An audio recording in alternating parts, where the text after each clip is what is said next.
5 cricketer 2025 IPL কাঁপাতে পারে সেই কথাই এই ভিডিওতে বলবো, সেই বিষয় নিয়ে আজকের ভিডিওতে আলোচনা করব। 2025 আইপিএল তো প্রায় চলেই আসলো, এই বছরটা শেষ হতে যাবে, মানে শেষ বলতে গেলে হয়ে গেছে। আজকে 1 তারিখ জানুয়ারির, আজকে 1 তারিখ।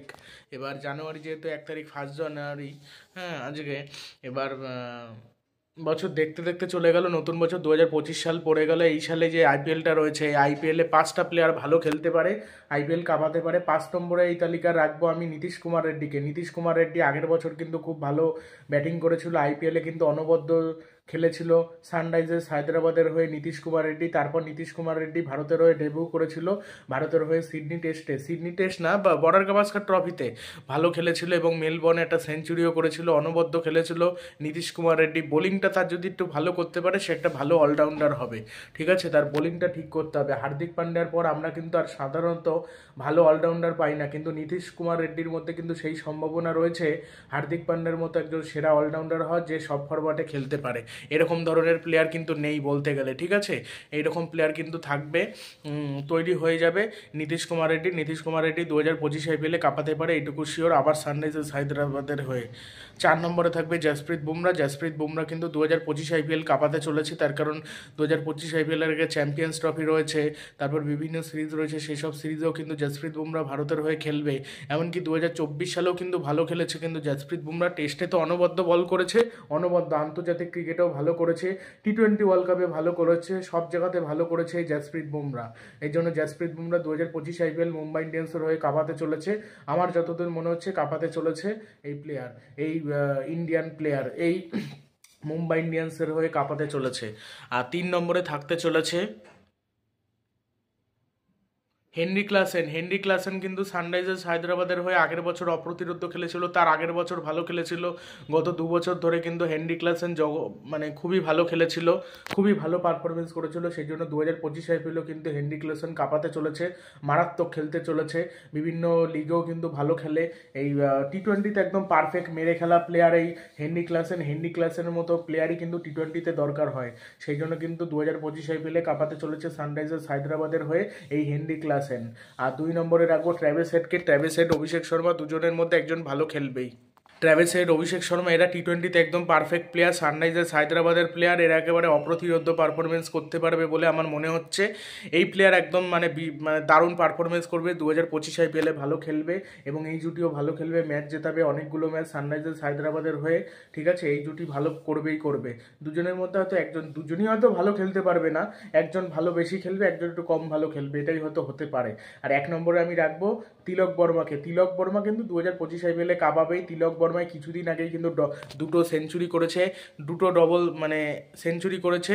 টি20 ক্রিকেটে দুটো সেঞ্চুরি কিন্তু অনেকেই করতে পারে না, একটাই করতে পারে না, দুটো কি করে করবে। কিন্তু সেইখানে কিন্তু তিলক বর্মা খুব ভালো পারফরমেন্স করেছিল, তিলক বর্মা কিন্তু সেঞ্চুরি করেছিল।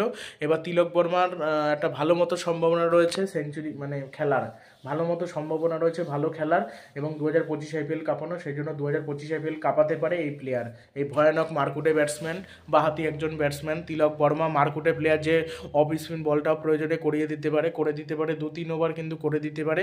সেই জন্য এই 5 ক্রিকেটার 2025 আইপিএল কিন্তু কাঁপাতে চলেছে, এটা আমার ব্যক্তিগতভাবে মনে হচ্ছে। এবং এই 5 জনের মধ্যে 5 জনই হয়তো ভালো খেলার কথা, হয়তো সম্ভবত ভালো খেলবে। এই 5 জনের বাইরেও যে খেলতে পারবে না তা না, বাইরেও ভালো খেলবে, কিন্তু এই কয়জন ভালো পারফরমেন্স করবে। আর মোহাম্মদ শামি আইপিএল থেকে ফিরে এসে মানে আইপিএলে কেমন পারফরমেন্স করে এটার উপর নজর থাকবে এবং আশা করছি চ্যাম্পিয়ন্স ট্রফিতেও ভারতের হয়ে ভালো খেলবে। আবার যে কবে ভারতের হয়ে দেখতে পাবো জসপ্রীত বুমরা আর মোহাম্মদ শামি বল করছে ঠিক ওয়ানডে ওয়ার্ল্ড কাপের মতো, মানে মোহাম্মদ শামিকে দরকার, মোহাম্মদ শামির মতো প্লেয়ার নেই বলতে গেলে, মোহাম্মদ শামিকে দরকার টিমে। এই কজন প্লেয়ার 2025 আইপিএল কাঁপাতে পারে। তোমাদের মতে কোন 5 জন ক্রিকেটার 2025 আইপিএল কাঁপাতে পারে সেটা অবশ্যই কমেন্ট বক্সে লিখতে ভুলো না। আর কে কোন দলকে সাপোর্ট করছো 2025 আইপিএলে সেটা অবশ্যই কমেন্ট বক্সে জানাও। আর অনেকে আছে অনেক ফ্যান আছে যারা ধরে নিচ্ছি একবার কলকাতাকে সাপোর্ট করে, তাও কিন্তু কলকাতা ভালো খেলতে পারছে না, সে আবার দিল্লির সাপোর্টার হয়ে গেল, আবার দিল্লিকে সাপোর্ট করা শুরু করলো। আবার দিল্লি ভালো খেলতে পারে না, তখন আরসিবিকে সাপোর্ট করলো। এইটা কোনো একটা প্রকৃত ফ্যানের পরিচয় না। যে প্রকৃত ফ্যান সে তার হেরে গেল তার দলের পাশে থাকে, জিতলেও তার দলের পাশে থাকে, মানে সবসময় ওই একটাই দল দলকে সাপোর্ট করে, বা অনেকে আছে একটা দলের পাশাপাশি আরেকটা দলকে সাপোর্ট করে, সেটা হতে পারে, কিন্তু বারবার দল চেঞ্জ করাটা কেমন লাগে, ওটা মজা লাগে না। নিজের দল জিতলে তখন ভালো লাগে, বা যে দলকে সাপোর্ট করা যায় সেই দল জিতলে ভালো লাগে আর কি। ঠিক আছে, এটাই মূল কথা বলার ছিল।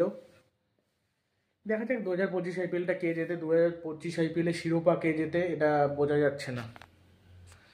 এটা যে কোনো কেউ ওদের মধ্যে জিততে চলেছে, দেখা যাক। প্লেয়ার হিসেবে অনেকে কিন্তু উঠে আসতে পারে, তারপর ইমাজিং প্লেয়ার হিসেবে অনেকে উঠে আসতে পারে 2025 আইপিএলে। অভিষেক পোরেল কিন্তু 2025 আইপিএলে কেমন খেলে এটা একটা নজর থাকবে, তার কারণ অভিষেক পোরেল কিন্তু ওই যে ঘরোয়া ক্রিকেট আছে ওখানে কিন্তু অনবদ্য খেলছে, অনবদ্য রান টান করছে, ভালো খেলেছে। ঠিক আছে, সেই জন্য কিন্তু একটা ভালো খেলার সম্ভাবনা রয়েছে এই প্লেয়ারের। এখন দেখতে হবে যে ভালো খেলতে পারে নাকি পারে না, সেটা দেখতে হবে। এবার হয়তো আইপিএলে গিয়ে চাপ সামলাতে পারলো না, আবার খারাপ খেলে দিল। আগের বছর কিন্তু অভিষেক পোরেল কিন্তু ভালো পারফরমেন্স করেছিল এই বাংলার ক্রিকেটার, কিন্তু এই বছর কেমন পারফরমেন্স করে এটা দেখতে হবে। আর অনেকে বলে কলকাতার প্লেয়ার, মানে কলকাতা হলো বা বাঙালি প্লেয়ার নেয় না, বাঙালি প্লেয়ার পারফরমেন্স করেছে যে নেবে, পারফরমেন্স যদি করতো তাকে নিতে কোনো আপত্তি ছিল না, পারফরমেন্সই করতে পারে না তাকে নেবে কিসের জন্য? কোনো প্লেয়ার যদি খেলতে না পারে তাকে তো আমি পুষে কোনো লাভ নেই। তারপর কলকাতা নাইট রাইডার্স যে বাংলার প্লেয়ার নেয়নি তা কিন্তু বলা যায় না, এর আগে কিন্তু ঋদ্ধিমান শাহর মতো প্লেয়ারকেও কিনেছিল, মোহাম্মদ শামিকে কিনেছিল, তারপরে দেবব্রত দাস খেলেছিল, তারা কিন্তু খারাপ পারফরমেন্সই করেছিল, ভালো পারফরমেন্স কিন্তু করতে পারেনি, সেই জন্য কিন্তু ছেড়ে দিয়েছিল। পরে আর কিন্তু নেয়নি, অন্য প্লেয়ারকে নিয়েছিল, এই যে শুভমান গিল, রিঙ্কু সিং এর মতো তরুণ ক্রিকেটারদের নিয়েছিল। অনেক প্লেয়ারকে কলকাতা নাইট রাইডার্স তৈরি করেছে নিজে হাতে। তারপর বরুণ চক্রবর্তীকে তৈরি করেছে কলকাতা নাইট রাইডার্স। বরুণ চক্রবর্তী মার খাচ্ছিল অন্য দলে, বরুণ চক্রবর্তীকে তারপরে কিনে কিন্তু তৈরি করেছিল। সেরা উঠে আসবে 2025 আইপিএলের জন্য। আবার কিছু বোলারও কিন্তু উঠে আসতে চলেছে। 2025 আইপিএল ইন্টারেস্টিং হতে চলেছে, 10টা দলে কিন্তু থাকতে চলেছে। এর পরের বারের আইপিএলে বেশি ম্যাচ হতে চলেছে, বেশি ম্যাচ হবে, আরও বেশি সময় ধরে চলবে, কেন আইপিএলটাই সবসময় সবাই দেখতে চায় বেশি, তাই জন্য বেশি সময় ধরে কিন্তু আইপিএলটা চলতে চলেছে। তো দেখা যাক এখন কি হয়। আর 2025 আইপিএলে কার মধ্যে প্রথম ম্যাচ হয়, কাদের মধ্যে, সেগুলো এখনও জানা নেই, সেগুলো সব জানতে পারলে জানিয়ে দেবো। এখনই অনেক প্লেয়ার কিন্তু চোট পেয়ে যাচ্ছে, চোট পেয়ে গেলে এবার একটা প্লেয়ার ছেড়ে আর একটা প্লেয়ারকে নিয়ে খেলানো কিন্তু একটু চাপের হয়ে যায়।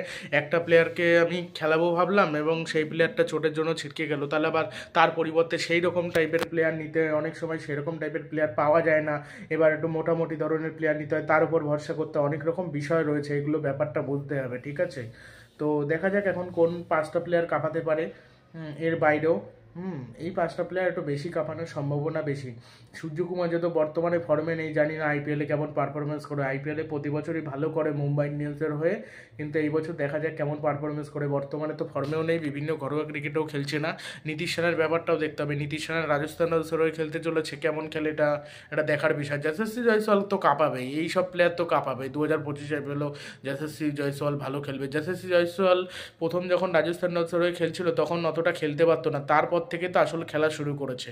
আগের বছর তাও মোটামুটি খেলেছিল, তার আগের বছর খুব ভালো পারফরমেন্স করেছিল, যে বছর রিঙ্কু সিং উঠে আসলো সেই বছর, কিন্তু আগের বছর তো অতটা পারফরমেন্স করতে পারেনি। একটা ম্যাচে মনে হয় ভালো খেলেছিল, সেঞ্চুরিও মনে একটাই করেছিল, আর একটা তো ভালো পারফরমেন্স সেইভাবে করতে পারেনি। অনেক প্লেয়ার অবসর নিয়ে নেবে, ঠিক আছে। তারপর ওই যে ভৈবর সূর্যবংশী বলে একটা প্লেয়ার মনে আইপিএলে নতুন নাম লিখিয়েছে, ওই প্লেয়ারটা কোন দলে যেন রয়েছে, পাঞ্জাব না হায়দ্রাবাদে যেন, ওই প্লেয়ারটা যদি চান্স পায় কেমন পারফরমেন্স করে এটা একটা নজর থাকবে অনেকেই। তারপর অনেকে দল চেঞ্জ করেছে, অনেক বড় বড় মাপের প্লেয়াররা, সেই সব প্লেয়ার নতুন দলে গিয়ে নতুন দল চেঞ্জ করে কেমন খেলে, এই সব দিকে নজর থাকছে 2025 আইপিএল। অনেক কিছুই ব্যাপার রয়েছে। তারপর পাঞ্জাব কিংসের হয়ে ক্যাপ্টেন্সি করতে চলেছে কে, শ্রেয়াস আয়ার। আমি আগেই বলেছিলাম পাঞ্জাবে যাচ্ছে, পাঞ্জাব হয়তো কেনার একটা ভালো মতো সম্ভাবনা রয়েছে, দিল্লিও কিনতে পারে শ্রেয়াস। শেষ পর্যন্ত পাঞ্জাব নিয়ে নিয়েছে, কলকাতা নিতে পারেনি, কলকাতার হয়ে খেলার চান্স কম বলেছিলাম তাই হয়েছে। একমাত্র সে যদি কম টাকায় 10-12 কোটি টাকা রাজি হয়ে যেত তাকে কলকাতা রেখে দিতে পারতো, কিন্তু সে বেশি টাকা চেয়েছিল, ওটাই সমস্যা।